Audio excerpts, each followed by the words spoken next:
Do you spend hours in your head thinking about something that happened, could have happened, or might happen?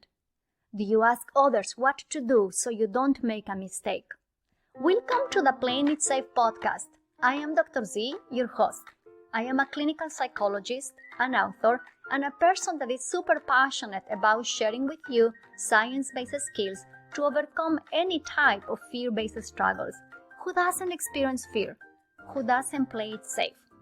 In this show, we will discuss how fear-based reactions happen in day-to-day life, how playing it safe behaviors look like, sound like, and feel like, how you can put into action solid tips from behavioral science to get unstuck from worries, fears, obsessions, and anxieties, and how you can start doing what works, what matters, and what you care about.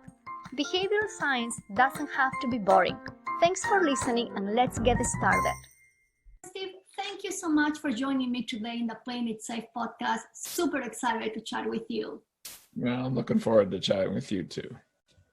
And if it's okay, because of the theme of the podcast, I am asking people how they handle fear in general, and maybe that could be a good place for us to start.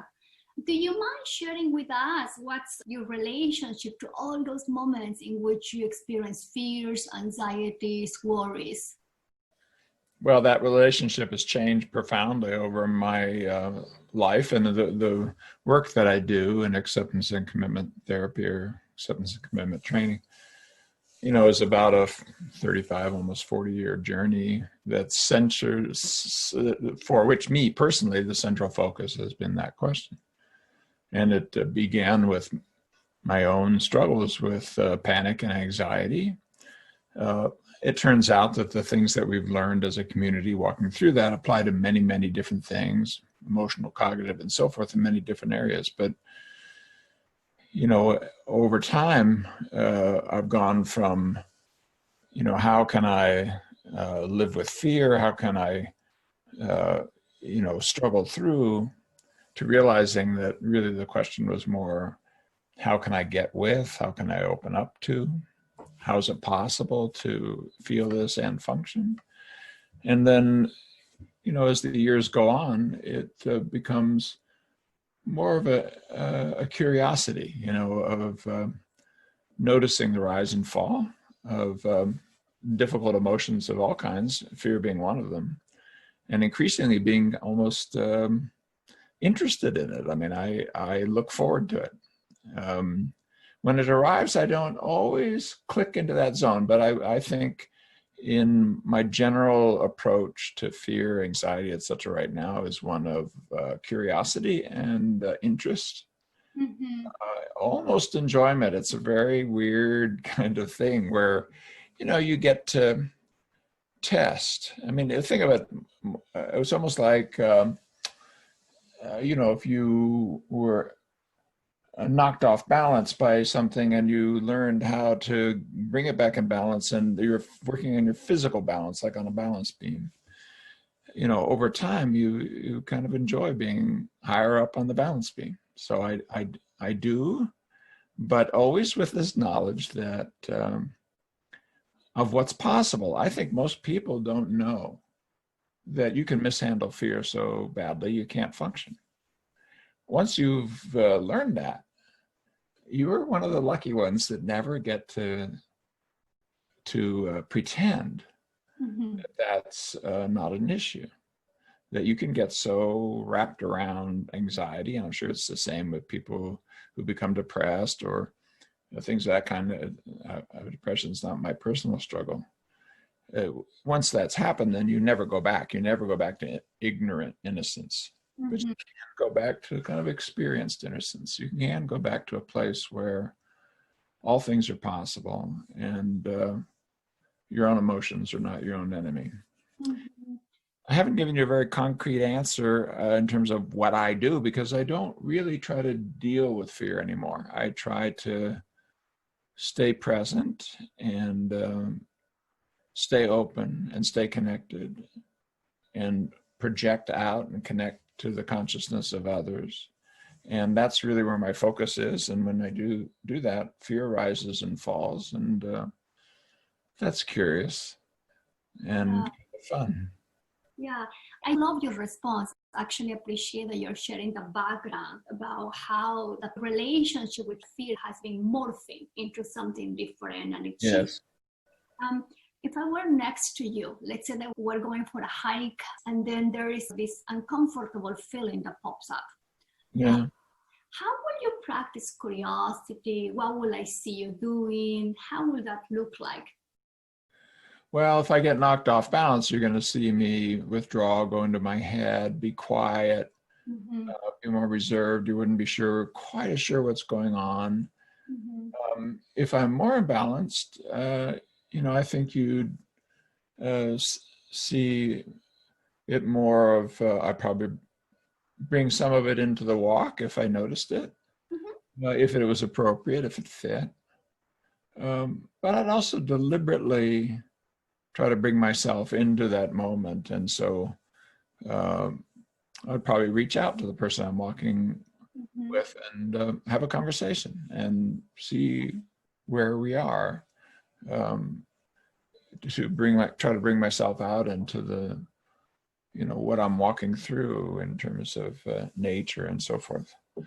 There are times where I really do sense that an emotional thing coming up may be overwhelming. And sometimes it's connected to fear, but it's often very connected to other things like sadness, loss,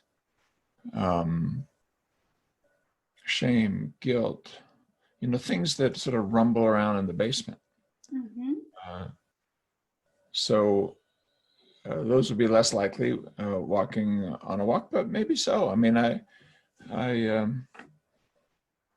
think at my age, I'm about to turn 72, you have a lot more contact with sadness and loss because you start seeing your people of your generation struggling with health problems and people start to die. And that itself can be fearsome, but it's also more challenging and loving, really, because the reason why those emotions show up is that life is of importance and it will pass away. So it has that poignant, bittersweet quality. It's like watching a wedding or a child being born. Nobody would say that's sad. I probably wouldn't say it's fearsome, but it has that rich soup of love and loss. Like that the vows you're seeing in the front of the wedding ceremony will be followed by fights and disconnections and criticism and difficulties and challenges on each side.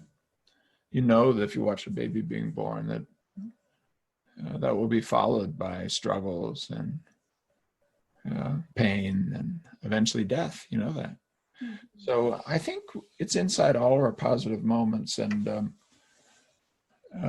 our negative emotions, so-called, are good guides to that, including fear, to the pursuit of life. Speaking about that, I appreciate that you try to unpack these fearful moments. Is there guilt? Is there sadness? They are linked to something. Yes.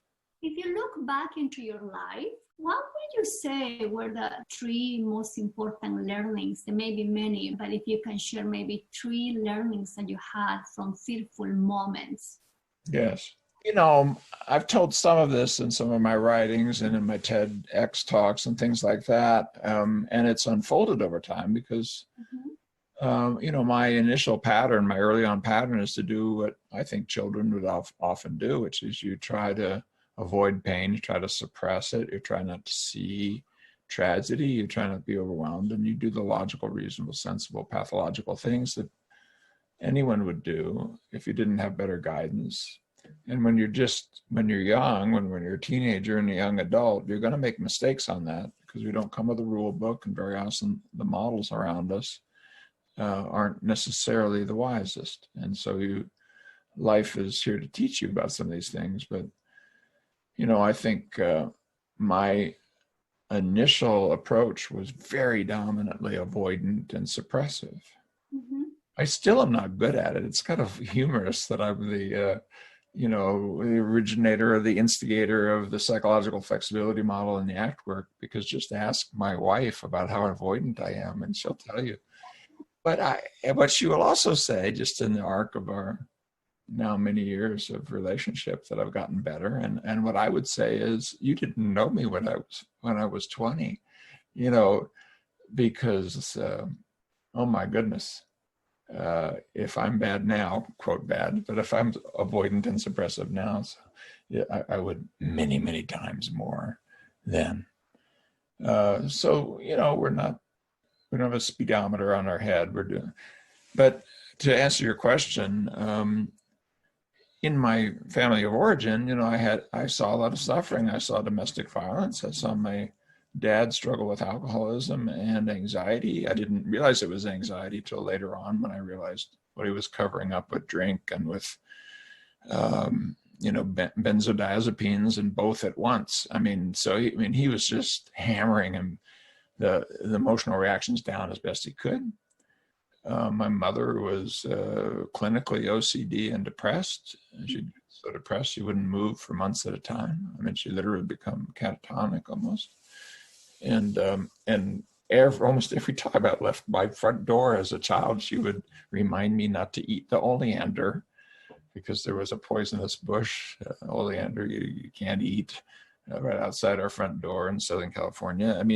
So it was a daily exposure to neuroticism, anxiety, obsession, compulsion, depression, anxiety. That was the water I was being stewed in like a meatball or something. And so, when I was a young adult, a young professional, I became really overwhelmed by conflict. Mm-hmm. And especially watching this inside my academic department, where, as I say in my TED Talk, I got to watch full professors fight in a way that only wild animals and full professors are capable of. But I think it pushed my buttons, because it took me back to a time when I felt helpless and alone, and really almost worried for my physical safety. I wasn't sure I'd make it out of alive. I tell the story of watching my dad rip out of the driveway, really angry, forgetting that my brother was in the back of the station wagon and that the tailgate was down, and he fell out on his head on the street. And these were very loving people, but they were so out of control in their own emotional life. And without any support back then, people didn't see therapy. So it's too long of an answer, but I'd say the dominant theme, I haven't given you three, I've given you one, is difficult emotions to me took me back to a time of vulnerability, of not being able to control my environment, of physical safety, of trauma, of feeling overwhelmed. And when that happened as an adult, and I got wrapped around the axle of panic disorder and spent 3 years spinning down to the point where I couldn't answer a phone call without shaking, or go to a restaurant, or give a lecture in a class with 5 undergraduates. I couldn't go to a movie. I couldn't drive in a car. I couldn't ride in an elevator. I couldn't, I would kind of force myself to do these things. I'd white knuckle it and hide it. The people who were my colleagues at the time had no idea, because I'd be funny. But I was funny when I was taking tranquilizers and drinking beer. I was so thankfully, my mind said no. Said, I'm not gonna let you get away with this. For me, panic disorder was a precious gift, because without it, I would have lived my life in a pathway of suppression and performance. So maybe that's the one theme. Maybe it's not three. I'm super grateful for your kindness sharing such an intimate experience. how you were stuck in different moments and have to learn to relate to it in different ways with different people. I have a new hashtag. Hashtag Steve is human. So we can use that one.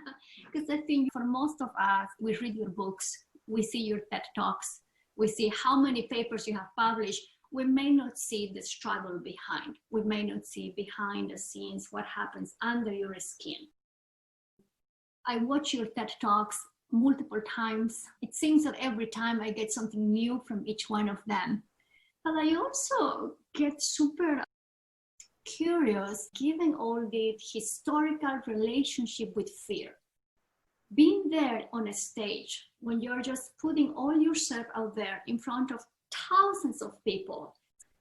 Do you mind sharing how was the process of deciding that you're going to give a TED Talk? How did you handle all that maybe yucky stuff that may have show up on the stage? Yeah, it's I've done 2 of those, and I've done multiple talks with large audiences and something. There is something special about the TEDx, just because the amplification in the modern world of modern media is, you're aware of it. Mm-hmm. And that's true on radio shows, TV shows, things that you do that are also part of the media. In the first TEDx talk that I did, I wanted to tell the core of the story that you asked about. I wanted to walk into the hell of my own history and try to link it up to psychological flexibility and how people can begin to use it. Give them a few practical tools, best you can, in 18 minutes. And it was a huge challenge, but it wasn't a huge challenge so much because of the fear of giving the talk or how many people and so forth. I've learned to just kind of let my mind say those things and just not get wrapped around it. Live TV still hooks me a little bit. Live radio, no. What I'm doing right now, no, it just doesn't. I've done so many. You have put me on Oprah, I'd probably be a little afraid, frankly, but that's fine. I'll bring it into those moments as best I can. And if I don't, then they'll get to see an odd person behaving with a great deal of anxiety. That's what will happen. Okay. It's human. Yeah, exactly. But the initial TEDx, what was difficult about it was to walk inside a place where you felt overwhelmed. Mm-hmm. And do it deliberately. And the focus point is a scream that is in that talk. Yes. That happened once when I was caught in a very large machine at an aluminum factory as a young man and almost chopped in half. And they heard me screaming and turned off the machine. I still have a dent in my leg. If it had gone another inch, my hips would have been crushed. 2 or 3 more inches, I'd be dead. And they heard it and they turned it off, and then they took 30 minutes to decide which lever to push, because if they pushed the wrong lever, it would chop me in half. And I'm hearing this conversation. I'm not sure, should you pull this one or that one? One does this, one does that. I'm praying they pull the right lever. That was the first time that scream came out of my mouth, and good thing it did, because the operator of that machine heard it. This huge machine, bigger than a small house, and I'm way down inside. The second time was at the bottom of my panic struggle at 2:30 in the morning, where I think that I'm having a heart attack, and then I realize I'm having a panic attack. And then in that realization, I realized that even my own body can't be trusted. Like nothing is working right. Mm-hmm. Being able to breathe, walk, sit, anything, everything's on the table. It isn't just even undergraduates. It's bad enough I can't give a lecture to a class, but maybe I can't even breathe. Maybe I can't even sleep. Maybe like that this thing is going to just take everything from me, and feeling as though there's no way out. I'm sure people have hit that, where they're sitting in front of a gun or standing on the side of a ledge, or where you feel like you're just half an inch away from losing everything. And to me, that scream was that. And, I'm feeling the emotion to saying it now. Well, I was going to go deliberately and make that scream happen again. So I practiced the talk about 30 times because I wanted it to be smooth and good and all of that, but also because I knew that scream was coming. And I really wasn't sure I could do it, but I didn't practice the scream because it was too, I don't even know what the right word is.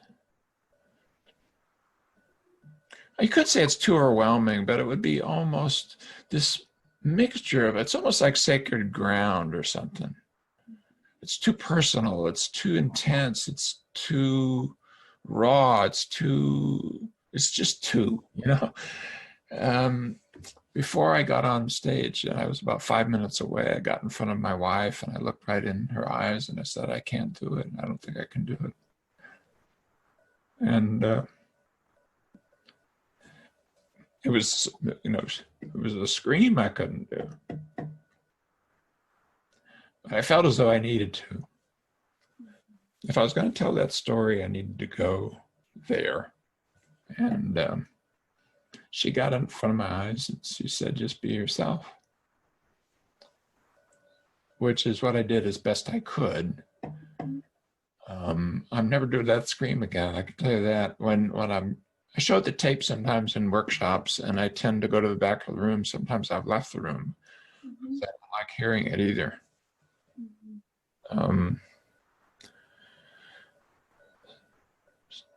So if you're asking a question, you know, about what was hard, that was what was hard. How to make it safe. It wasn't that it wasn't safe. It's how to be yourself while visiting hell again on purpose. I can see the broadness of what it means to you. Yeah. If I can share something with you, actually, it just occurs to me, I'm sorry for interrupting. You know, it isn't even just the performance. It isn't just doing the scream. I wrote this book, A Liberated Mind, and I decided I would tell a little of my story. Very little of my stories in my other books. I tell personal, small stories, but not the bigger story. And I still haven't done that to the nines because I didn't want to write an autobiography. I wanted to write a book that was helpful to people. But I thought, you know, why would people care? Why would they want to do this journey? And that maybe I could use my own story as a way to help people care enough to even walk inside it. And most people have, you know, if you look at the Amazon reviews, a few people say, oh, it's narcissistic, blah, blah, blah, which may even be true to a degree. But I know my intent was good. When I was researching the book, it was really, really important to me to know, where did that scream happen? I spent many, many hours because I could picture the room, I could picture the window, I could picture, but it was foreign to me. I didn't know whose house was that. It wasn't my house. Why was I there? I didn't know the details. And I was working with the development editor, John Cloud, who wrote the initial Time story about ACT in 2005, the late John Cloud. Very sweet man who was connected to that work and who lost his life to his addiction. Dead now. But I dedicated the book to him with a little story about what we ask reporters to do. You know, like run to the 9/11 site and watch people hit the ground at 200 miles an hour. That was John Cloud. Without any psychological training, you know. Well, back to this story. I looked, I couldn't find it. Finally, a former girlfriend was going through several, says, oh yes, that's my apartment. I sent her the room layout, says, oh yes, that's it. I said, did you have a bed here? Was there a thing here? Was a window? I'm gonna cry talking about it. And she came back and said, yeah, that's right. Was there a shag carpet? Yes. And I wrote an email to John saying, I found it. It would be like if you had had a abuse history or rape or something, and you had suppressed it so horribly, so thoroughly, that it was almost like a dream state, because you just couldn't go there. It was just too dark, you know. And then later on, you're doing your PTSD or trauma work, and you learn, no, I need to open up even to these autobiographical memories that are very, very hard, you know? And so you go through a process and you deliberately remember, and it begins to come to you and so forth. People who have abuse histories when they're children and so forth very often are doing this difficult work. And it's not that you have to go over the entrails, it's that the parts that are in the present that are asking to be seen, you eventually get to the point where to move on, you need to say yes. Okay, even that, you can come with me. And so it really seemed important to me that I know, was it like I was thinking? Not that it was true in all of its details, but, and it was a huge moment in my life and very emotional. I mean, I was weeping for hours when she wrote me that email, said, oh, yes, that's my apartment. I've tried to express this story and people go like, why was that so emotional to you? And I have a hard time explaining it. I still am a little puzzled by it, but it has something to do with pain matters. Our emotions matter. Our lives matter. And if you're going to be a therapist and you're going to try to bring things into the world that are going to be useful to people who suffered far more than you better know something about what's in the basement. And you better do a little bit of work to honor the darkness and to witness and to be true as best you can to the experience, because you're going to need to do that in a journey with the people that you're serving. It was something like that. It's just sacred ground. Steve, did you try any other times to tap into that, to unpack that memory? I can see how this was like a pivot, right? When you actually say, yeah, this is the room. There is something that shapes there for you. What about before then? Did you try to go back to those memories, and how was the process? Yeah, I think in small ways. And actually the ACT processes tell the journey. As part of that's a personal journey, you know, of a behavior therapist, cognitive behavior therapist, child of the 60s, you know, person who sat on Hippie Hill, who, you know, took more psychedelics than they probably should have, who, you know, went to the Zen retreats and listened to the Zen masters, and, you know, where Esalen was, you know, wonderful, and, you know, tea groups and marathons and Fritz Perls. And, you know, you're talking to somebody who has a generational instruction that's hard to understand if you weren't part of that generation. You know, those songs, those Crosby, Stills, Nash songs, etc. You know, I almost cut my hair the other day. I could have said it was in my way. You know, it was a commitment to taking the 50s into a different space, of taking men and women who were called your fathers and mothers, who were your fathers and mothers, but you looked at with puzzlement because they suffered so inside something that you might understand by watching Mad Men. And my father literally sold aluminum, just like the aluminum siding salesman did something, was, you know, and was drinking to survive. And they had nothing. They had no therapists. They had nothing except suppression and alcohol. And you're supposed to be happy that you have 2 cars and you can live in the suburbs, and it was worse before the war. I mean, our generation said no.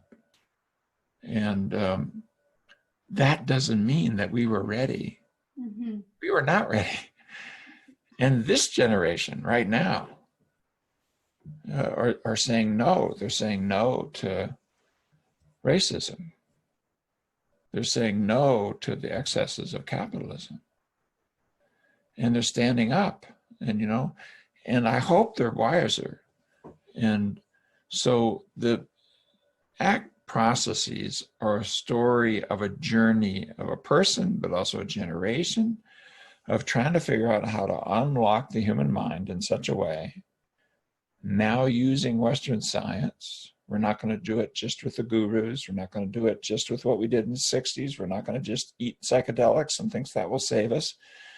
We're not going to go to the back of the land and grab a rifle and plant weed in the back 40 and keep the narcs out. All the stuff my generation did that was a mix of good, bad, indifferent, and horrible. And it continued to this day. There was right wing, left wing. It was all those wings. It wasn't a simple thing. We're now in a different era, but what ACT has done is to be the wing that said yes to mindfulness, yes to emotion, yes to openness, yes to values, yes to the aspirations that the hippies had. The yippies used to show up and give away free food. It wasn't about sex, drugs, and rock and roll. That's bullshit. That's what reporters said. It was about changing the human heart and liberating the human mind. That's what it was about. And we did a wonderful and horrible job. And so now, here we are with Western science. We can unpack it. We can say, here are the 6 psychological flexibility processes. All of them are helpful to opening up your heart and mind. That's an empirical fact. We know it. 2,000-3,000 studies, not just on ACT. And we can put that into the culture. Mm-hmm. We can put it into your clinic, yes, but we can put it into your school. We can put it into your diversity program. We can put it into your employment setting. We can put it into your stress management program. We can put it into your cancer treatment clinics, and we can put it into your sports coaching.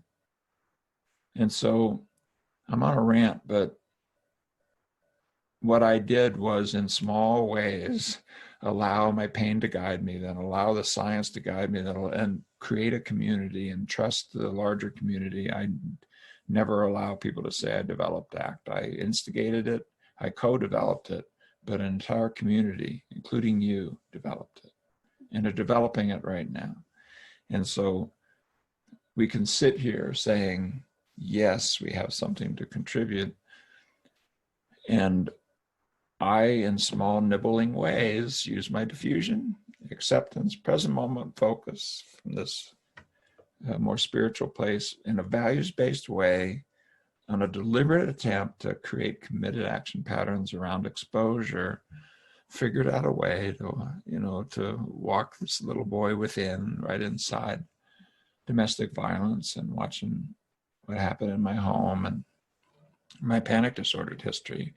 And even my little graduation exercise deliberately brought a voice to what it's like for me to hit bottom when there's no way out, and to write about it in this new book, to walk there inside that scream in the TEDx talk and kind of feel like, okay, I'm 72 years old. If you shoot me and I die and eat me right now, I did what I came to do.